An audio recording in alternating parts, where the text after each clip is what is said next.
Welcome. Can I go ahead? Yeah. Okay. Good afternoon. My name is Dylan Smith. I'm a New England resident, a father, and an advocate for natural health and medicine.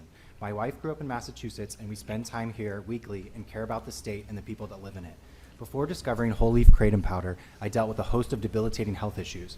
In 2018, I was diagnosed with neuroborreliosis, an infection of the brain and nervous system from the bacteria that causes Lyme disease. After suffering from a host of debilitating symptoms that completely upended my life for over 10 years.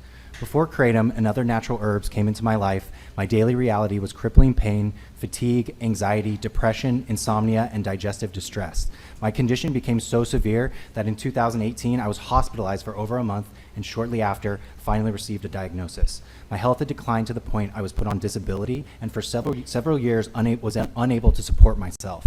And while most people never return to work after going on disability, I recently have, in largest part due to kratom's role in helping manage my complex health issues. This has allowed me to contribute to our family and community in ways that would have otherwise not been possible. In 2016, I entered recovery from alcohol and prescription pills I was using to manage my symptoms and began detoxing off several pharmaceuticals, including benzodiazepines like Xanax and Klonopin, and stimulants like Adderall and Ritalin. I was legally prescribed these to manage my symptoms, but their effect on me was highly detrimental. I'm extremely familiar with the concept of sobriety, what it means to be sober versus not. With a background in addiction, I'm acutely aware of when something plays a medicinal role in my life and when something is destructive. No other substance has ever been more medicinal and helpful in my 15 years of treatment as kratom leaf has been. It supports my recovery process, just like many other people across the country, and has a massive positive impact on my mental health and discomfort levels without getting me intoxicated or inebriated, something that is so important to me. It is because of kratom's ability to take the place of high-profit pharmaceuticals and be used as an exit substance that is so heavily demonized. It is actually because of how beneficial it is that we see calls for bans across the country. It's so beneficial that it cuts into the profits of the pharmaceutical companies who heavily lobby and influence our government. This is a classic case of profits over people, just like we saw with cannabis over the last 10 years.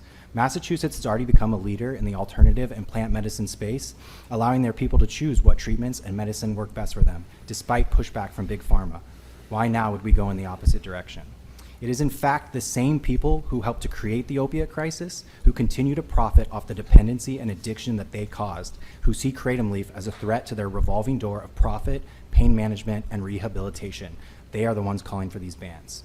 The stakes couldn't be higher for me personally. If I lost access to kratom leaf powder, it would massively impact my ability to be a father and community member that I am today. It would mean returning to a life of pain, instability, and suffering, taking away the single most effective tool I have to manage my physical and mental health.